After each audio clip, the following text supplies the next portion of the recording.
From day one, I've said to every driver out there, at least rideshare driver, we should treat taxi drivers as our brothers and sisters. They are extended families. What is that man doing? He's out there driving in a car like we are, hustling, making money. What is this gentleman doing? Right? He gets into his taxi. Maybe it's New York, maybe it's LA. What is this guy doing? What is this guy doing?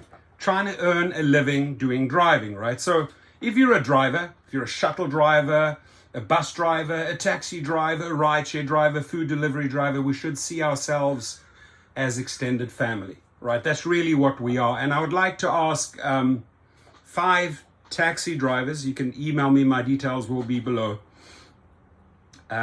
Short little interview in LA, close to the airport, maybe around Starbucks, or I'll take you for lunch. I'll get you coffee, whatever you want, right? Just have a few questions. For example, when it comes to service animals, how does the taxi industry treat you, right? What questions are they asking, right?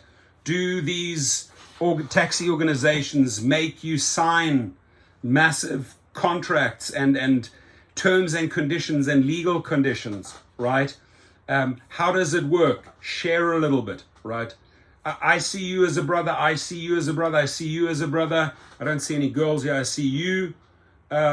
Is that a passenger or is that a driver? Anyway, if you're a driver of a taxi, you should befriend a rideshare driver. If you're a rideshare driver, you should reach out to the taxi drivers. Awesome people. I've interviewed many at LAX. In fact, I've gone in there and with my camera with live feeds filming, and LAX management has kicked me out. I'm literally on their shit list, right? They've taken my name like I think 3 times because I just want to get in there and interview taxi drivers. So I'm like literally banned from that parking lot.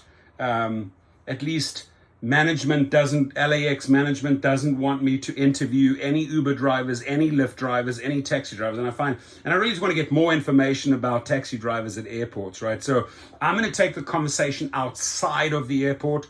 Let's meet at Howard Drollinger and Sepulveda or In-N-Out right outside of LAX. I'll get you lunch, I'll get you a coffee, I'll get you a milkshake, I'll get you a Coke, whatever you want.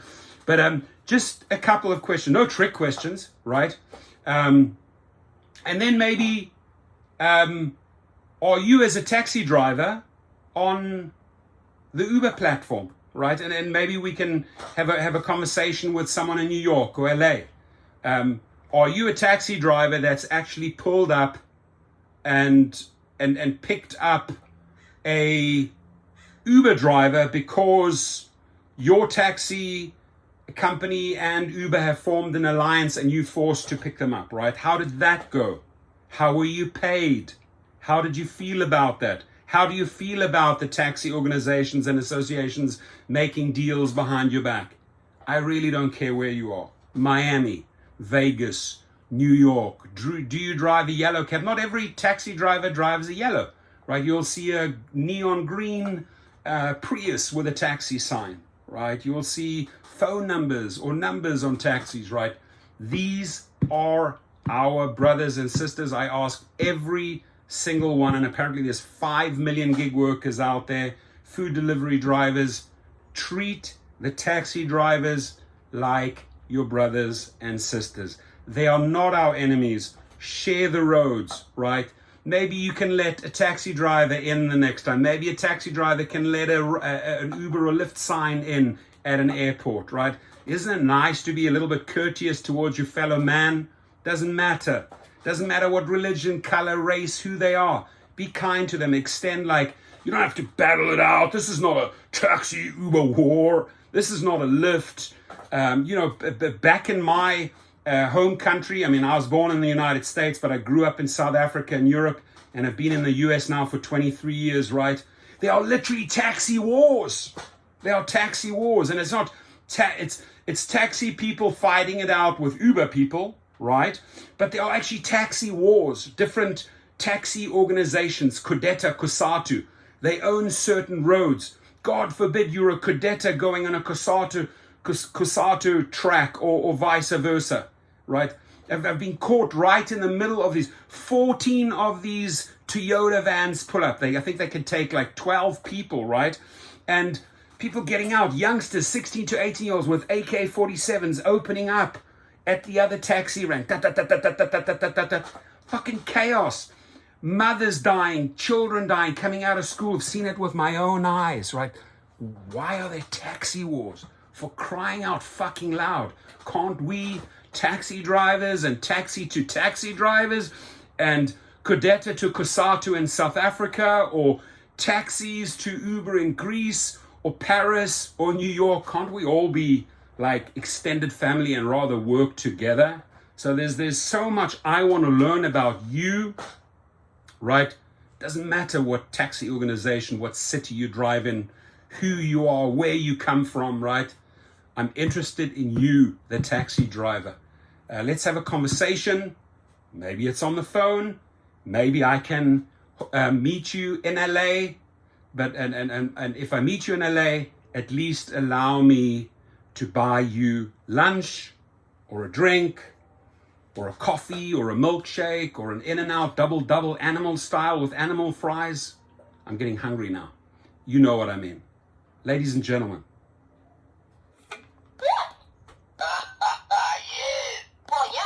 Well, yes, we are friends of the taxi drivers. It should be both ways, right? Because we're out there grinding it, right? This guy has people in his back seat. This guy has people in his back seat. The rideshare driver has people in his back seat, maybe in the front seat as well, right? These usually have partitions, and you got to sit at the back, and you see the meter go clack, clack, clack, clack, clack, clack, clack, clack, clack, clack, clack, clack, clack, like this, right? That's what scares me, the taxi. When I flew into Vegas to pick up my Toyota Sienna, I did a little short trip. It was like $125. I mean, it was more expensive than ordering an Uber or a Lyft, right? But I was in a rush, and I ordered a taxi.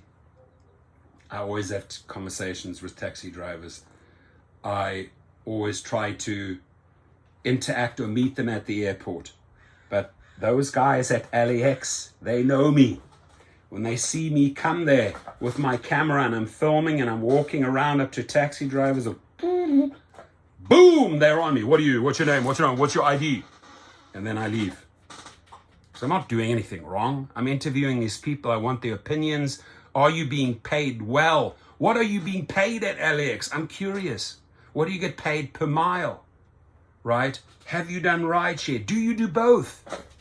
I'm interested in these type of things. So I want to learn more about taxi drivers. I want to really invite them into my channel. I've bought countless. I see taxi drivers at my Starbucks. I go there 3 times a day. I buy a coffee, an Americano, and taxi drivers come up to me and say, "Hey, I watch your channel." I say, "Dude, that's awesome." I see their taxi outside there. I just never have the chance to really interview them. I always ask, "What do you want, a croissant? Do you want a panini? Do you want a coffee?" I always buy them something because I appreciate you as a taxi driver, right? So whether it's you, sir, I don't know which city you ride in right now, whether it's you, sir, I know my African countries well. This gentleman, I would say, is from Addis Ababa. I would say he's from Ethiopia or Eritrea. I would say, I put my money that this guy is from Addis Ababa, right?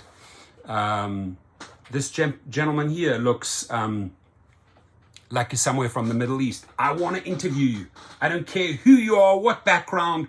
All I'm interested in, are you driving one of these cars with TAXI on the top? I have so many questions. And if anything is uncomfortable, any question, and I won't have any uncomfortable questions, you don't have to answer. But how much do you get paid? Have you ever taken a trip that was facilitated by Uber, right? Do you personally see Uber and Lyft drivers as a threat? Do you see them like I do as extended family? Are they or are they not taking your business away? Can you see yourself working with Lyft and Uber drivers? Do you respect them? Do you disrespect them? What do you like? What don't you like about rideshare? What do you like about taxi driving? What don't you like about taxi driving? What hours do you drive? Do you full-time? Do you do this part-time? What do they charge you for the vehicle? What is the split? And I'm really keen to find out, how do these taxi organizations handle service animals, because today we were literally, yesterday we were literally, I'm making the video today, I'm going to broadcast it tomorrow. So the question that I actually posed was yesterday. I'm making the video today, launching it tomorrow, but the question that I asked was yesterday. Isn't it complicated? Service animals, do they make you agree to certain things, right? Have you had service animals in your car? How do you approach someone with a service animal? Do they show you documentation? Or do you just take any pet in the car? Do you own the car? Do you lease the car? Do you care if animals are in your car? Right? Has somebody puked in your car? Has a dog pissed in your car? Have you driven drunk people home? I have so many questions for you, right? Many of those questions, I think I know the answers. I mean, I have taken taxis all around the globe, right? Whether it's in Paris, whether it's in Berlin, whether it's in London, in the London cabs, whether it's in Australia, whether it's in New Zealand, whether it's in Cape Town, whether it's in Johannesburg or Pretoria or Pietermaritzburg or New York or Miami, or, you know, once upon a time, there were taxis before Uber and Lyft. Use them all. It doesn't matter where I travel, always use taxis. And then along came Uber and Lyft. And when Uber and Lyft came along, were you driving then? Were you upset about that? Were they taking your business away? 1,000 questions. 1,000 questions. Let's have lunch. Let's have coffee. Your comments, please. And especially if you're a taxi driver, comment below. If you do taxis alone, or if you do taxi and rideshare, or I'm excited to meet with you. So this video will come out at some point when I get to meet all these wonderful people outside of LAX, because I'm literally banned. I'm not banned from driving in there because I've got my plates and I'm licensed. I'm banned from going to the holding lot and interviewing people, right? Where I sometimes get really, really good interviews, at least with Uber and Lyft drivers, or at the events, at the concerts. They all come up to me, hi, Rideshare Professor. And we talk, right? Usually people in BMWs or Mercedes or Suburbans or Cadillacs, because they all have their plates and they are trying to hustle and get a client in the car for 150, for 200, for 250. Great business. Have a good one. Take care, everyone. I appreciate you all.